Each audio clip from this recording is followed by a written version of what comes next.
الرحمن الرحیم الحمد للہ رب العالمین ثم الصلاۃ والسلام علی سیدنا صاحب التاج والمعراج والبراق والعلم دافع البلاء والوباء والقحط والمرض والعلم اسمہ مکتوب مشفوع منقوش فی اللوح والقلم جسمہ مقدس مطہر منور فی البیت والحرم نبی الحرمین امام القبلتین وسیلتنا فی الدارین جد الحسن والحسین مولانا ابی القاسم محمد صلوات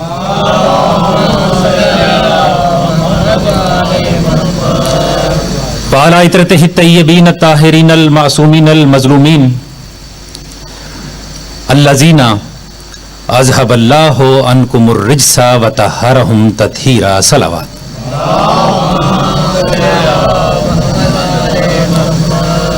اما بعد قال اللہ تبارک و تعالی فی کلامہ المجید وخطابہ الحمید وقولہ الحق بسم اللہ الرحمن الرحیم وکل شیء احصیناہ فی امام مبین بآواز بلند صلوات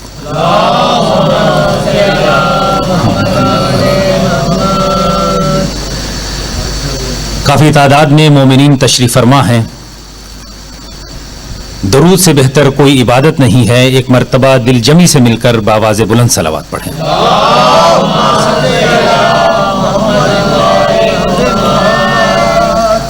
اپنے مقدس قلوب کو غلائے اہل بیت کی خوشبو سے معطر و معمبر کرتے ہوئے پھر بھی ایک مرتبہ مل کر بآواز بلند صلوات پڑھیں.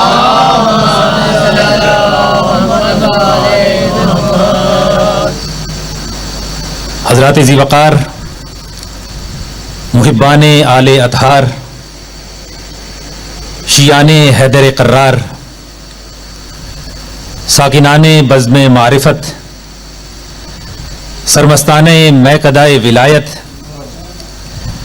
آپ حضرات کی صلوات کو سن کر میرا جی چاہتا ہے کہ میں ایسے جملے آپ حضرات کی خدمت میں عرض کروں کہ جنہیں سن کر آپ کی زمین ذہن اتنی زرخیز ہو جائے کہ اس میں معرفت کے 5، 12، 14 بیج بونے بالکل آسان ہو جائیں.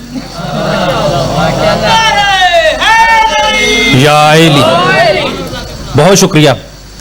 محمد و آل محمد آپ کو سلامت رکھیں. یاد رکھیے کہ وہ جگہ کہ جہاں پر مومنین تشریف فرما ہو وہ جگہ خود بخود متبرک ہو جاتی ہے. وہ مقام کہ جہاں پر محمد و اہل بیت محمد کے فضائل پڑھے جائیں وہ جگہ خود بخود متبرک ہو جاتی ہے. قبلہ کاظمی صاحب تشریف فرما ہے. قبلہ کاظمی صاحب یاد رکھیے کہ یہ جگہ جب تک محمد و اہل بیت محمد سے منسوب نہیں تھی اس جگہ کی کوئی حیثیت نہیں تھی، لیکن جب سے یہ جگہ محمد و اہل بیت محمد سے منسوب ہو گئی ہے یہ جگہ بڑے بڑے محلوں پر فخر کرتی ہوئی نظر آتی ہے کہ مجھے یہ فخر حاصل ہے کہ مجھ پر محمد و اہل بیت محمد کا ذکر ہو رہا ہے. اللہم صلی علی محمد و علی محمد. تو یہ جگہ ہر ایک جگہ پر فخر کرتی ہوئی نظر آتی ہے کہ مجھ پر اہل بیت کا ذکر ہو رہا ہے. اور یاد رکھیے چونکہ وقت محدود ہوتا ہے اس لیے میری کوشش ہے کہ میں بھی خلاصتاً باتیں آپ کی خدمت میں عرض کرتا چلوں. اس لیے کہ آپ ملتان کے رہنے والے ہیں، آپ جانتے ہیں کہ کئی مقام پر ایسا بھی ہوتا ہے کہ دودھ میں پانی ڈال کر اسے بڑھا دیا جاتا ہے، لیکن بعض اوقات ایسا بھی ہوتا ہے کہ دودھ کو ابال کر اس کی بالائی بنا لی جاتی ہے. تو میں بھی نہ کر پیش کروں گا، صرف خلاصتاً پیش کروں گا.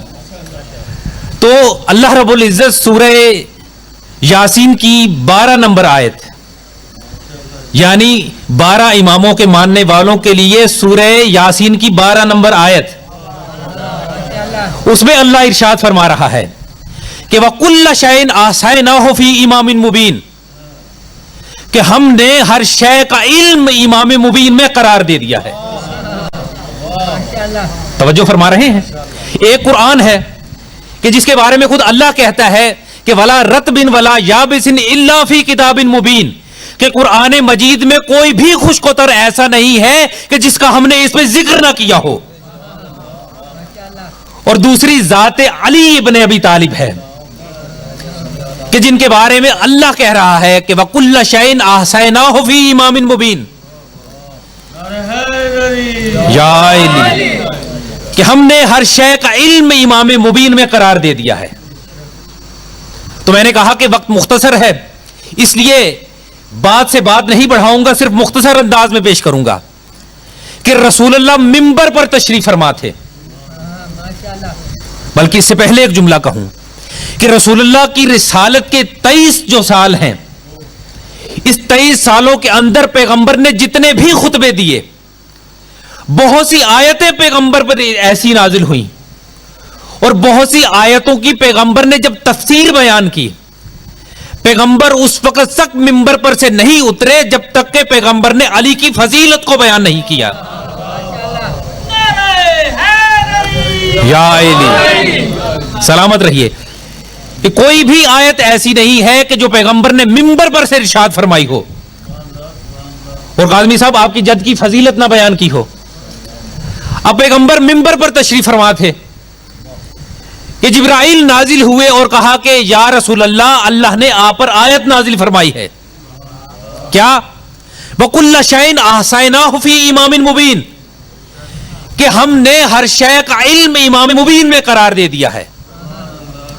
یعنی ایک ہے قرآن کہ جس میں اللہ نے ہر شے کا علم قرار دیا ہے، اور دوسرا ہے علی ابن ابی طالب کہ جن میں اللہ نے ہر شے کا علم رکھ دیا ہے.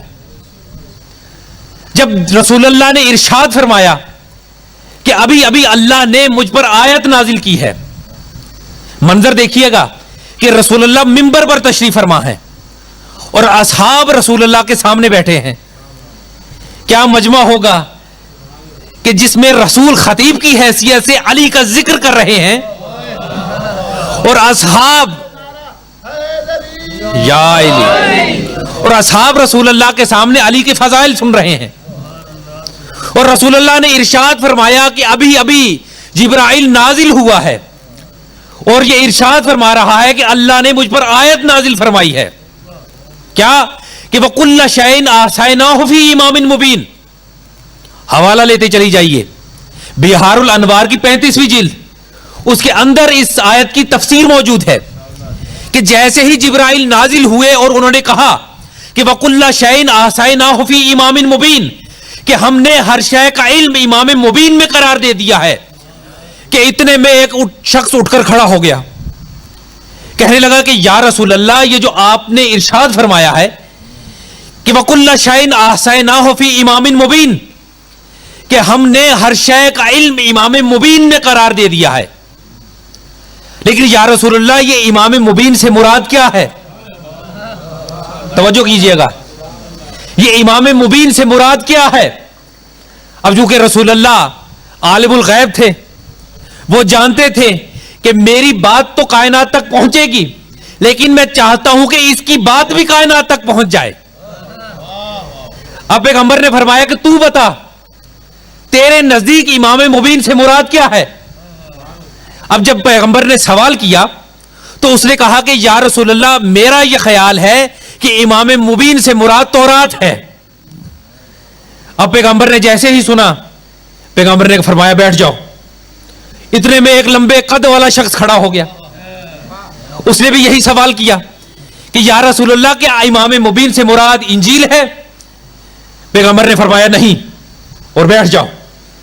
اتنے میں تیسرا شخص جو کہ کمر کو پکڑتے ہوئے اٹھا، اس نے کہا یا رسول اللہ، کیا امام مبین سے مراد انجیل ہے؟ پیغمبر نے فرمایا نہیں. اب اتنے میں کوئی اور شخص اٹھتا اور اٹھ کر یہ سوال کرتا کہ یا رسول اللہ، کیا امام مبین سے مراد کچھ اور ہے؟ کہ اتنے میں رسول اللہ کی نظر مسجد نبوی کے دروازے کی طرف گئی. اب جیسے ہی رسول اللہ نے مسجد نبوی کے دروازے کی جانب دیکھا تو علی ابن ابی طالب آ رہے تھے.